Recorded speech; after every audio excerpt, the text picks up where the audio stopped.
Hey guys, what's up? This is Mel and I'm here to talk about the Vampire Diaries, this time episode 704, titled I Carry Your Heart With Me, which premiered Thursday, October 29, 2015 on the CW, and it was this season's Halloween episode. So before we get started, just a reminder, if you haven't seen the episode already, I suggest you go do that first and then come see what I thought about it, what I picked up on it. I'd hate, again, for my own thoughts and opinions to influence your experience on the episode. So, with that said, let me just start my timer. Hang on. And let's get started. So, what is something new that we learned this episode? So basically, this episode has Damon rushing to resurrect Oscar after Valerie killed Oscar in the previous episode, although Damon doesn't know that. And he's trying to do that so that Lily doesn't find out the truth that another one of her heretic kids are dead. So basically, Bonnie manages to use the Phoenix Stone on Oscar, but it seems to unlock a ravenous hunger within Oscar. So Damon has to deal with that. And second thing we learn is that Stefan and Caroline deal with the heretic couple, that is Nora and Mary Louise, who attend their first college party at Whitmore, which is the Heaven and Hell Ball, I believe it was, where basically half the students dress up as devils, the other half dresses up as angels, so there's that.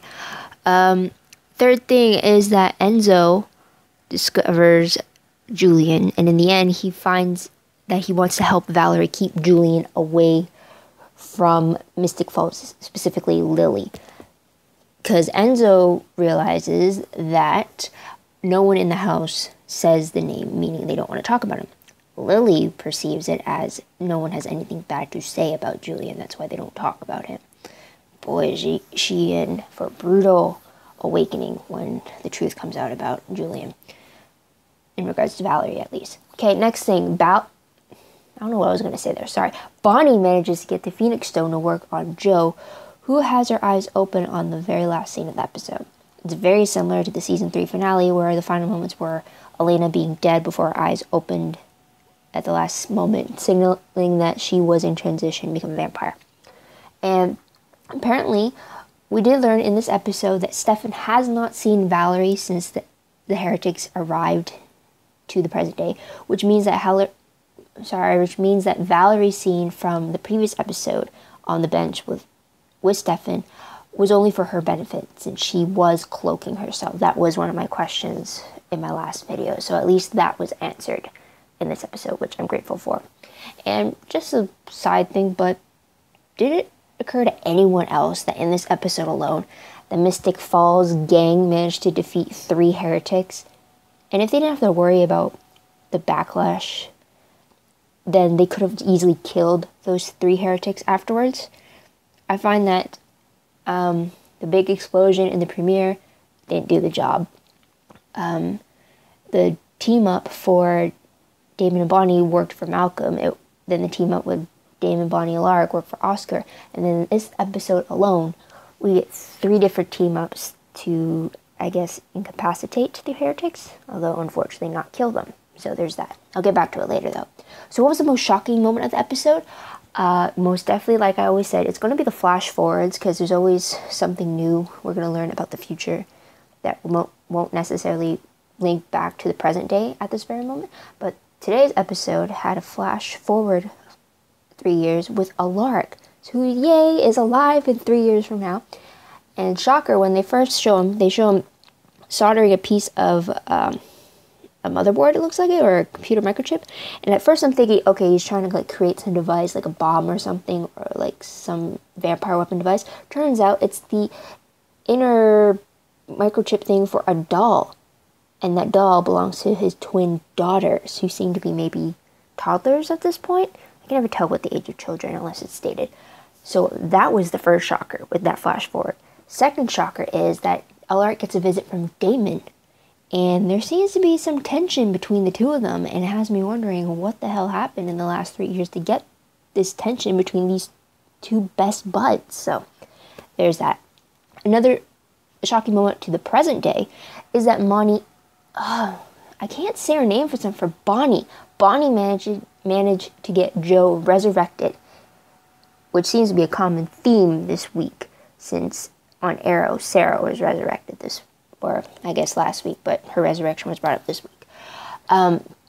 So there's that. I was surprised that not only did we get to see Jo instead of just like some stand-in for her dead body, but we actually got to see Jo's face. We actually got to see her eyes open, which she looked very pale, obviously. But I was just surprised that we'd get to that point, though the mortician did tell Alark that that was the last day that he was going to keep Jo on ice.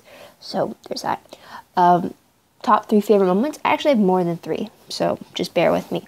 First one has to be Damon finally writing a journal entry to Elena explaining the backstory behind this special bottle of alcohol he was keeping from way back when he was human that he hid in the house. He actually asked Lily if he can go get it, and with that bottle and actually him drinking it while writing the journal with Elena's coffin by his side, he explains the story, and then he explains to Elena that he's going to take the time that she's asleep to figure out who he is without Elena Gilbert, because he doesn't know who he is when he's by himself. So he's going to take the time to figure that out, and I really like the whole voiceover speech about that part. It's really great. I'm definitely going to try to go back to it and try to figure out what exactly he said or quote it back on my Tumblr, so there's that. And I also like that he actually called in Tyler for some help, because Damon did mention that as long as Elena's by his side, time stands still for him. So in order for Damon to grow and for him to move on until Elena returns, Elena can't be near him. So instead of leaving her where anyone could get her, like Lily did, he's going to take a page out of Klaus's book, and he calls in Tyler so that Tyler could take the coffin and travel around with it, since Tyler is traveling with Jeremy as they hunt and stuff. So I really like that we got to see Tyler in the present, since before we saw him in the flash forward last week. So it's just great to see that even though Tyler didn't say anything, we got to see him. Which I love stuff like that. Okay, next moment has to be, like I mentioned before, the group getting the upper hand over the heretics. Stefan got the drop on Mary Louise by injecting her with Ravane in the thigh at her most vulnerable, which was after she got into a fight with Nora. And then Caroline got the upper hand against Nora by not only getting her the spell siphoned from her, but she also managed to snap her neck. And so in that moment, both sides of the heretic couple were basically out of commission. So Stefan and Caroline could have easily killed those two if they really wanted to, without any repercussion of Lily doing something badly to the rest of them. So that's 2 down for the count. And then Damon, he managed to break Oscar's neck because Oscar's attention was solely on Lily. And apparently Oscar is a ripper, so she was trying to talk him down. But Damon managed to get the drop and break his neck. And Damon even made a comment on the fact that Lily seems to favor sons who have ripper problems. And that might be because she's also a ripper herself. But thankfully, Damon is not affected when he drinks blood like Stefan is, or like Lily is, or like Oscar is, apparently. Next favorite moment has to be the flash forward. It's confirmation that Alark is alive in 3 years, so he's safe from death in the present day. Just like Caroline, just like Stefan, and Damon, and Tyler, and Bonnie. Even though we haven't seen Bonnie in the future, the fact that Damon was waiting for Elena to wake up kind of equals to the fact that Bonnie's still alive. So there's that. Next favorite moment has to be Damon and Stefan hiding Oscar's body from Nora and Mary Louise. They managed to hang Oscar's body outside the window, and if it wasn't for it being Halloween, that would look very suspicious, but instead he just looks like he's part of the Halloween decoration, which is funny. Last moment I'd have to like would be the Stefan and Caroline being free of that burning skin spell that Valerie managed to place on Caroline. So because of it, they leaped at the opportunity to be together as a couple. And I believe it's the first time for them with their humanity on, because the last time they slept together was when they didn't have any emotions.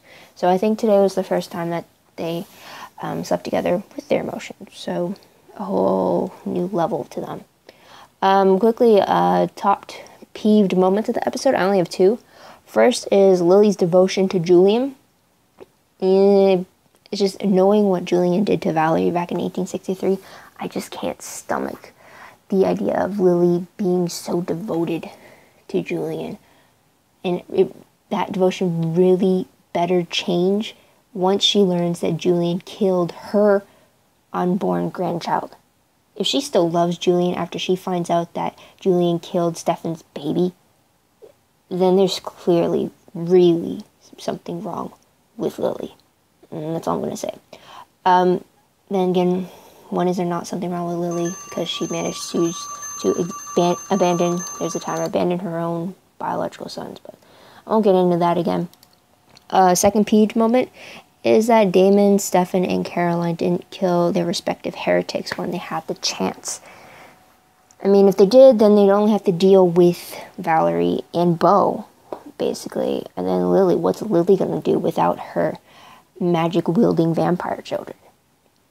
I mean, yeah, so with that said, what am I going to remember most about this episode? The fact that it's the Halloween-themed episode, that's a reminder enough. But Alaric's flash forward is going to be a big reminder for sure. Random questions, it's just two. But the first one is in regards to the ravenous hunger that Oscar experiences after his resurrection. I just want a clarification on whether that is because he is a Ripper or whether it's because the Phoenix Stone was used on him. Is it safe to assume that his increased hunger was because he was Ripper and it has nothing to do with the Phoenix Stone? Because I worry that if it had to do with the Phoenix Stone, then what is that going to do to Joe? So there's that. Second question. 3 years from now, Alaric seems to be living a normal life with twin daughters, and yet when Damon appeared, there seemed to be some tension. So my question is, what do you think happened between Damon and Alaric that got them to this point? Doesn't seem like they would go out drinking together like old times. And it seems like Alaric associates someone dying with Damon's presence, which is kind of sad, but I guess you always have to assume that with vampires. Okay, so quickly predictions. First one has to be that Joe's resurrection will have consequences because the Phoenix Stone was used. She may not be all there, if you get what I mean. Second, also, if Joe's resurrected, does that mean the twins that she was carrying are also resurrected, or is it just Joe's body? Just Joe herself that's resurrected. They'd have to clarify that for sure. So second prediction, Julian is coming to town soon. I believe in one of the synopses released that it was mentioned. It was definitely before the winter finale, so it should be within a month or two that we'd see Julian in the present day. Next prediction, we better learn more about the Phoenix Stone and the associated X mark. There has to be some more information about it. Maybe we'll learn that through Beau's origin story, though it's going to be kind of hard to hear it from him unless he does some spell or sorts. And last prediction, Stefan is going to learn the truth about Valerie and the baby they lost. It's definitely in next week's episode when Caroline insists that Stefan face Valerie before anything continues between the two of them, just to kind of get that resolved and stuff like that. So with that said, what did you guys think of this episode? What did you like most about it? What did you pick out from it? And what do you think is going to happen next? I'd love to hear it in the comments below. Also, don't forget to like this video, subscribe to my channel, share this video with the rest of the Vampire Diaries fandom, and check out my other videos if you haven't done so already.